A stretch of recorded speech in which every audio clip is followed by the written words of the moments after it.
எல்லாருக்கும் வணக்கம். இன்றைக்கி மைதா சேர்க்காம, முட்டை இல்லாமல், அவன் இல்லாமல் சூப்பரான ஒரு டேஸ்டியான ஒரு கேக் செய்ய போகிறோம். எப்படி செய்கிறதுன்னு பார்க்கலாம் வாங்க, வீடியோக்குள்ளே போகலாம். ஃபஸ்ட்டு இந்த கேக் செய்கிறதுக்கு நான் ஒரு கப் அளவுக்கு ரவை எடுத்திருக்கேன். மிக்ஸி ஜாருக்கு சேர்த்துருங்க. அதே கப்பால் 3/4 கப் அளவுக்கு சர்க்கரை எடுத்துக்கோங்க. ஆனால் நான் 1 கப்பு சேர்த்துருக்கேன்.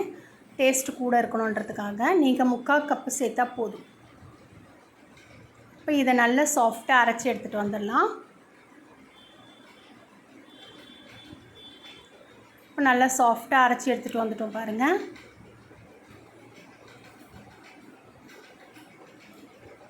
இந்த அளவுக்கு நல்லா சாஃப்டாக அரைச்சி எடுத்துக்கணும்.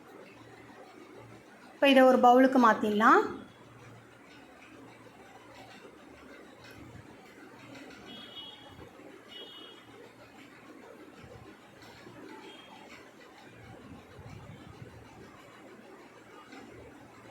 இப்போ பேக்கிங் பவுடர் ஒரு 1/4 ஸ்பூன் போட்டுக்கோங்க.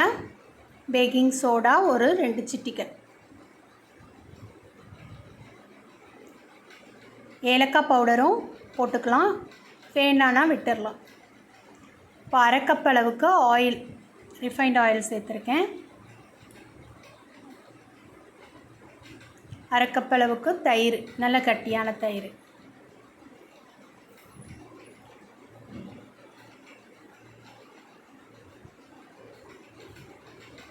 முக்கால் கப் அளவுக்கு பால்.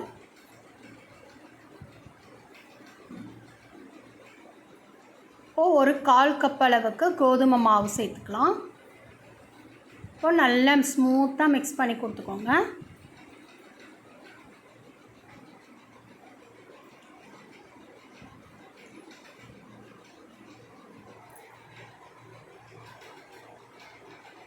இப்போ நல்லா ஸ்மூத்தாக மிக்ஸ் பண்ணிட்டோம் பாருங்கள். இப்போது நம்ம குக்கரில் தான் வைக்க போகிறோம். குக்கரில் ஒரு ஸ்டாண்டு போட்டு ஒரு 10 நிமிஷம் ஃப்ரீ ஹீட் பண்ணிடலாம். அப்படியே இருக்கட்டும். இப்போது சும்மா அந்த டேஸ்ட்டை தூக்கி கொடுக்கறதுக்காக ஒரு 2 சிட்டிகை உப்பு, பைனாப்பிள் எசன்ஸ் ஊற்றியிருக்கேன் நான். ஒரு 1/4 ஸ்பூன் பைனாப்பிள் எசன்ஸ் போட்டுக்கோங்க, நல்லா ஃப்ளேவர் இருக்கும். பிடிக்கலன்னா ஸ்கிப் பண்ணிடலாம். இப்போ பாருங்கள், அதோட பக்குவம் எந்த அளவுக்கு ஸ்மூத்தாக இருக்குன்னு பார்த்துக்கோங்க. இப்போ நம்ம எந்த பாத்திரத்தில் கேக் ஊற்ற போகிறோமோ அதை நம்ம ரெடி பண்ணிக்கலாம். நான் ஒரு கிண்ணத்தில் தான் ஊற்ற போகிறேன். அதில் எண்ணெயை விட்டுட்டு நல்லா அப்ளை பண்ணிடுங்க ஃபுல்லாக. அப்போ தான் நல்லா ஒட்டாமல் நல்லா வரும் கேக்கு. எல்லா பக்கத்துலேயும் நல்லா அப்ளை பண்ணிடுங்க. இப்போ கோதுமை மாவு ஒரு 2 ஸ்பூன் போட்டுக்கோங்க. போட்டுட்டு ஃபுல்லாக அந்த கோதுமை மாவு எல்லா இடத்துலையும் பரவுற மாதிரி தட்டி விட்டுருக்கோங்க. எல்லா இடத்துலையும் பரவுற மாதிரி தட்டி விட்டோன்னா நமக்கு கேக் எடுக்கும்போது ரொம்ப சுலபமாக வரும். பாருங்கள், நான் எந்த அளவுக்கு சூப்பராக பண்ணிட்டேன் பாருங்கள். ஃபுல்லாக அப்ளை பண்ணிட்டோம்.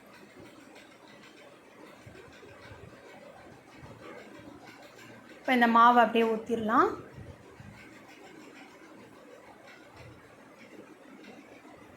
நம்ம இந்த அளவுக்கு சாஃப்டாக மிக்ஸ் பண்ணும்போது கேக் சூப்பராக கிடைக்கும்.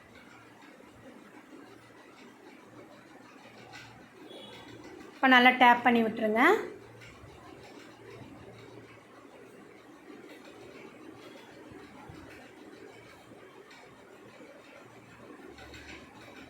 இப்போ ஒரு 10 நிமிஷம் ஆயிடுச்சு. நம்ம குக்கரில் வச்சிடலாம். குக்கரில் வச்சுட்டு ஒரு 40 நிமிஷம் இல்லை 35 நிமிஷம், எனக்கு 35 நிமிஷம் ஆச்சு. நம்ம குக்கரில் ரப்பர் போடக்கூடாது, விசில் போடக்கூடாது, அப்படியே மூடிடணும். இப்போ ஒரு 20 நிமிஷம் ஆச்சு. நான் அதை திறந்துட்டு பாதாம் தூவிக்கலாம். பிஸ்தாவும் பாதாமும் மேலே தூவிக்கலாம். பார்க்கவும் நல்லாயிருக்கும், சாப்பிடவும் நல்ல டேஸ்ட்டாக இருக்கும். இப்போ பாருங்கள், கேக் பாதி அளவு வந்திருக்கு. அப்படியே மூடி வச்சுருங்க.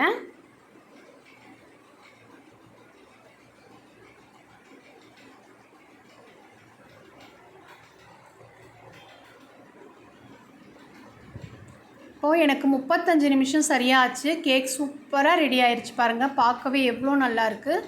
இப்போ நம்ம ஒரு டூத்பிக்கோ இல்லை ஒரு கத்தியோ விட்டு பார்க்கணும். இப்போ கேக் நல்லா வெந்து வந்திருக்கு, உங்களுக்கே தெரியும் பாருங்கள்.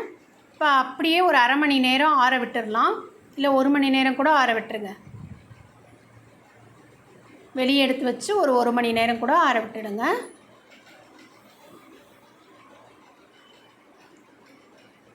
இப்போ பாருங்கள் 1 மணி நேரம் ஆயிடுச்சு. நல்லா கேக் ஆறி வந்துருச்சு. ஓரங்களெல்லாம் மெதுவாக கத்தியால் எடுத்து விட்டுருங்க. ரொம்ப லைட்டாக எடுத்து விட்டாலே போதும், உங்களுக்கே தெரியும் கேக் நல்லா நகர்ந்து வந்திருக்கு பாருங்கள். இப்போ ஒரு தட்டு போட்டு கவுத்தி கேக்கு மெதுவாக லைட்டாக தட்டினாலே வந்து விழுந்துடும். பாருங்கள், பார்க்கவே எவ்வளோ சூப்பராக இருக்குது கேக்கு. அப்படியே நல்ல ஒரு சூப்பரான இதில் இருக்குது பாருங்கள். எவ்வளோ நல்லா வந்திருக்கு பாருங்கள். சூப்பரான கேக்கு இது.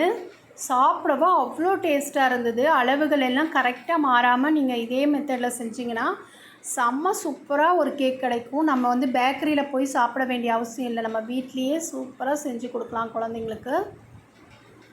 கத்தி வைக்கும்போதே எவ்வளோ சாஃப்டாக இருக்குன்னு உங்களுக்கு நல்லா தெரியும் பாருங்கள்.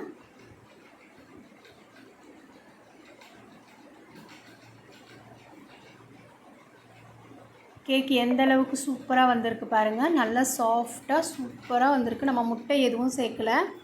இதே மாதிரி நீங்களும் செஞ்சு பாருங்கள், உங்களுக்கும் சூப்பராக கிடைக்கும். எல்லா இடமும் கேக் நல்ல ஒரு ப்ரௌனிஷ் கலரில் நல்லா வந்திருக்கு பாருங்கள் வெந்து. இதை எல்லோரும் ஒரு முறை ட்ரை பண்ண பாருங்கள். விஜி கிரியேஷனை லைக் பண்ணுங்கள், ஷேர் பண்ணுங்கள், சப்ஸ்கிரைப் பண்ணுங்கள். நம்ம சேனலில் நிறைய ரெசிபிஸ் போட்டிருக்கோம், போய் பாருங்கள். தேங்க்யூ.